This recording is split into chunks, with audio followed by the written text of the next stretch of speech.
Good morning everybody, welcome back to my channel. Thank you very much for watching and supporting me. Really appreciate every single one of you. Today guys, Sunday morning, 6:30 a.m, just getting my morning steps in, currently in Blaze Castle, Bristol.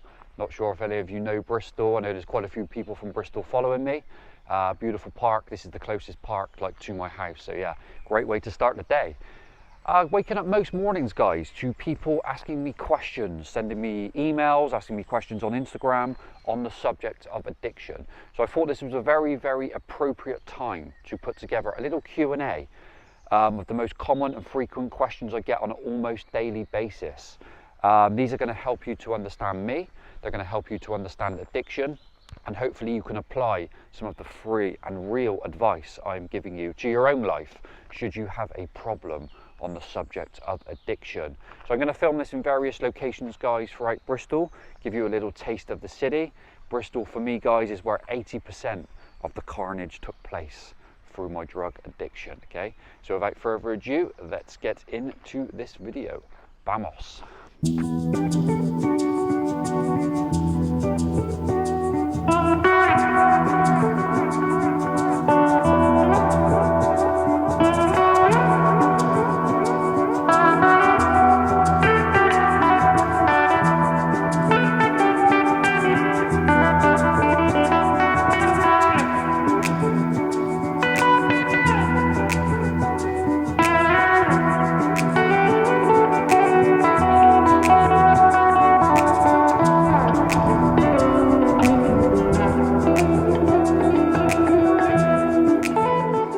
Okay guys, let's get this video started. Question number one. What are your current thoughts on the UK drug situation? Well, it's a good question and it's something I've touched upon in other videos. Guys, I think the UK has a huge problem when it comes to illegal drugs. I am genuinely concerned, not only for Britain's young, but for all generations across this country. You know, what is going to happen? When is this going to end? I personally believe there will be a surge in addiction treatment in the coming years. The availability in this country is absolutely frightening. Every major city, every single village, guys, even small little villages like where I'm from in Bristol, the place is flooded with cocaine, which is a real big problem. Okay, Bristol itself guys, beautiful city, has an enormous problem when it comes to cocaine. In 2019 guys, I'm not sure if anybody is aware, you can look this up online, Bristol ranked second for the highest number of users per capita across Europe. They tested 75 major cities, the sewers for the chemical that your body releases when it breaks down cocaine, and Bristol was ranked second, ahead of Barcelona, ahead of Amsterdam, and just behind London, which to me was not surprising at all, simply because guys, the availability here is on another level. Why is there so much here though? This gets into a bigger question guys. Well, there is demand. Whilst there is demand, there is going to be supply. How do we suppress that demand gets into a whole other debate, but I believe an area that could be looked at is teaching Britain's young, certainly in schools, etc., the dangers of becoming addicted should you choose to engage in this activity. Other things to mention guys, treatment. There needs to be far better treatment within the UK. NHS rehab is pretty much non-existent. If you are somebody in that cycle today and thinking, well, I'm just going to go to the doctor soon, I'm going to get free rehab, I've got news for you guys, it's probably not going to happen. So there needs to be far better treatment options available here in the UK. But on a positive note guys, I believe there is a real big opportunity for change in this country. Just by making people aware, by educating people that you simply do not need drugs and there is a good life available out there, substance free. So anyway guys, that is my thoughts on the UK. Okay guys, next question is, Mark, do you have any advice for somebody in early recovery? Well, by early recovery, let's just say days 1 to 90. Okay, that is early recovery. Now, the 3 tips that I'm going to give you. Number 1 guys, do not get complacent. If you are somebody who has a couple of months of sobriety under their belt, you start to then feel really good, okay? Which of course is a great thing and well done for getting there. The issue here is that I have noticed with people is they start to get complacent and they start to take their foot off the gas. Because you feel so good, you basically forget where you once were, how bad it was, and how bad it is when you use and the consequences of your actions, okay? This is a very, very common mistake, and this definitely applies well past 3 months as well, okay? So my number one tip is do not get complacent. Remember to self-reflect, remember the bad days, remember how far you've come, okay? This period, in my opinion, 2 to 3 months, is where your guard should be at its highest, okay? And this applies for much later than 3 months as well. So that would be my number one tip. The second tip I want to share with you guys is try to stay motivated. Motivated as much as possible. Remember the goal. Now, you should naturally be motivated to want to change your life. But of course, motivation comes and goes. But try to stay motivated. Try to remember the goal. The second your eyes open, guys, if your absolute goal in life is to get your life back on track, maintain sobriety, the second your eyes open, you should be right. Today is a sober day. I'm going to do all that it takes to achieve my goal. Okay, which leads me on to my third point. They say one day at a time. Guys, I would go so far as to break it down morning, afternoon, night, or even hourly. I've worked with some people, guys, and some people really, really struggle, okay, to stay sober. So I would say the third thing is to have a plan of action. Okay, make sure your day is filled, break your day down into segments, make sure people are aware of your situation so they can check in on you, and do whatever you need to do. Remember, guys, once your sobriety is on point, the rest of your life will follow. So sobriety needs to be absolutely top of the list. Okay, guys, so next question, somebody asks, please define recovery. So recovery is twofold. First of all, it's about allowing and giving your body and mind the chance to rest, restore, replenish, and ultimately recover from all the damage you would have done when you have put the illicit substance of choice within your body, okay? That is the first thing. Important point to mention, people, recovery takes time. Every minute, every hour, every day, week, month, year really does matter, okay? So please allow time to fully recover. The second thing I want to say, guys, recovery is lifestyle. It's about substituting old bad habits and replacing them with new healthy habits. Some of these new habits could include the following: fitness and exercise, healthy diet and nutrition, self-care, self-development, connecting with similar, like-minded people. All these types of things should be part of your recovery plan, okay? And remember, guys, once your recovery is on point, you literally have a blank canvas to reinvent yourself, okay? Become the better person and become the person you are supposed to be, okay? That is my definition of recovery. Okay, guys, so next question. Looking back from sober eyes, how bad was your addiction? I think this is a really good question because this applies to most things in life. When you were once in a certain situation, being whatever that was in life, and a significant amount of time has passed, then you're able to reflect back at that situation in a different way, with a different perspective. And in my case with addiction, a significant amount of time has passed, so I'm able to reflect back differently now and look back at it and really analyse what's happened. And I'll be honest with you guys, there is times, some nights when I self-reflect back, especially when I'm lying down in bed during the night, and I think back to myself as like a 14-year-old boy, 15-year-old boy before I took drugs, and sometimes I cry and I think, what the hell happened to me? Why did I choose to do that? That one decision for me, choosing to take the drugs at that time, has impacted my life for 20 plus years. So sometimes I reflect back and just think, God, what the hell happened? Why did I do that? Where would I be today? Etc, etc. But you know what, guys? What's done is done. You have to move forward, you know?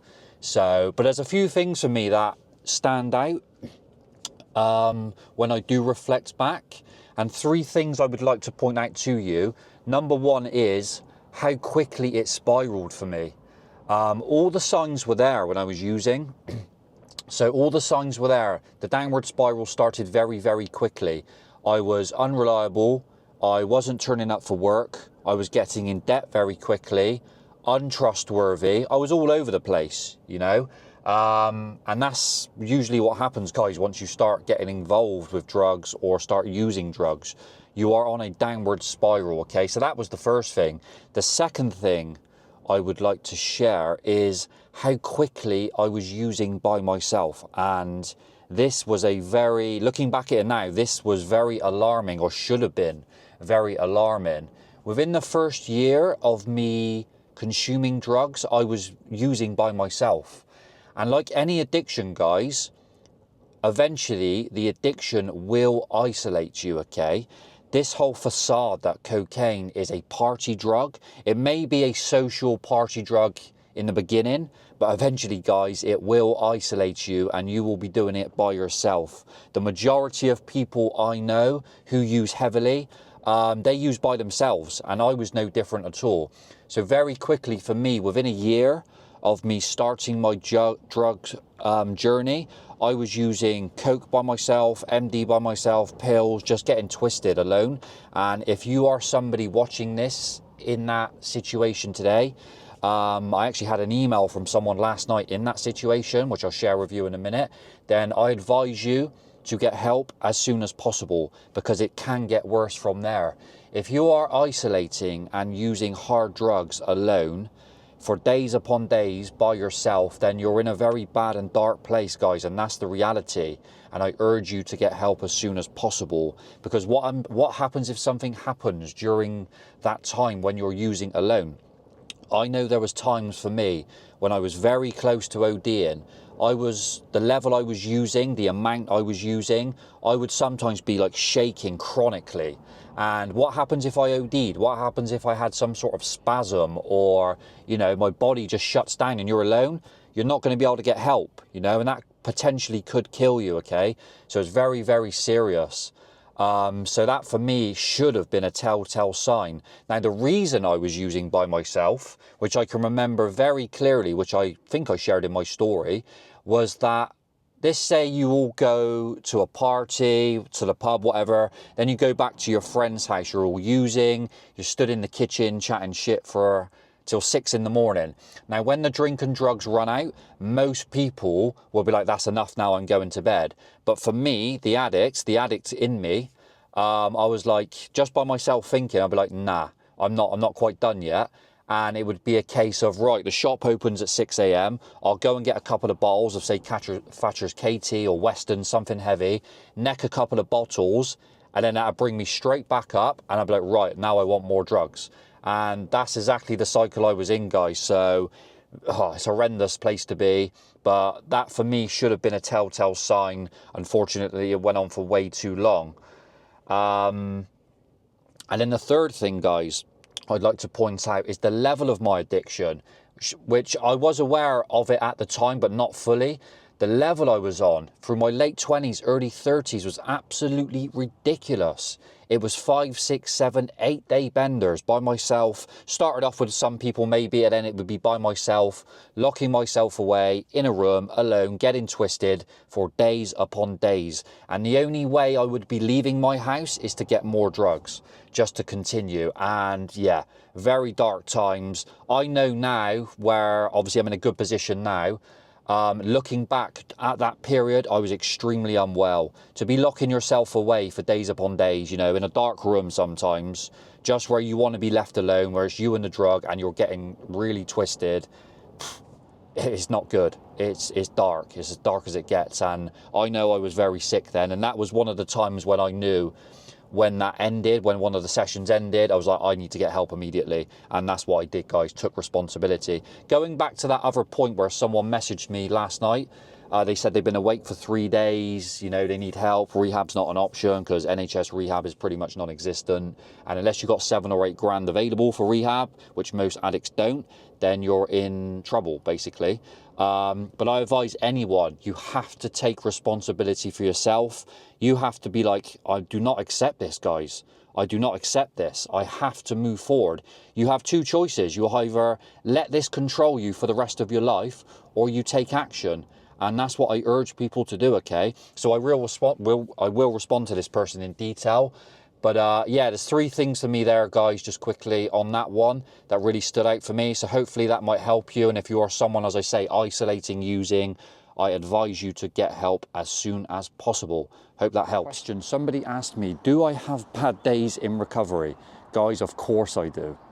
I have quite a few bad days per month. I'd say 2 to 4. I actually try to track them. Guys, if you are in recovery from substance abuse, alcohol, drugs, and you have been using for a long period of time in your life, and then you choose to go abstinent from all substances, your brain is going to need to readapt to life in sobriety. And the truth is, guys, there's going to be some suffering along the way. And that is true in life, guys, you know, not every day is perfect. The key thing for me, and something that I've recognized, is I simply just take a step back, I self-check in, and I recognize today is just a bad day, okay? And generally speaking, if I have things to do, some things I'm working on in the background, courses, training, and I feel really low, I just simply put it on the back burner. I rest that day, I accept I'm not at my best, and I ensure that I get a good sleep that night. And generally speaking, guys, the following day, I feel great again. So yeah, absolutely get bad days. Don't expect every day to be rosy. The trick is recognize it, understand it, rest, recover, get a good sleep, and generally, guys, the next day you'll be great. Okay, so that is my advice on that. Okay, people, so next question is, how do you stay motivated in recovery? Well, guys, the truth is you're not going to be motivated every single day. You have to turn motivation into discipline, as I've mentioned in the other question. Guys, if you are somebody who just turns to drink and drugs at the slightest bit of discomfort in your life, maybe you're having a bad day, maybe you had some bad news and you just turn to the bottle, and guys, the goal of sobriety is never going to happen, okay? You have to have some form of discipline and ultimately see that discipline through, okay? Now, things that motivate me personally that may help you, I have goals, guys. Goals, goals, goals. Fitness goals, saving goals, career goals, travel goals.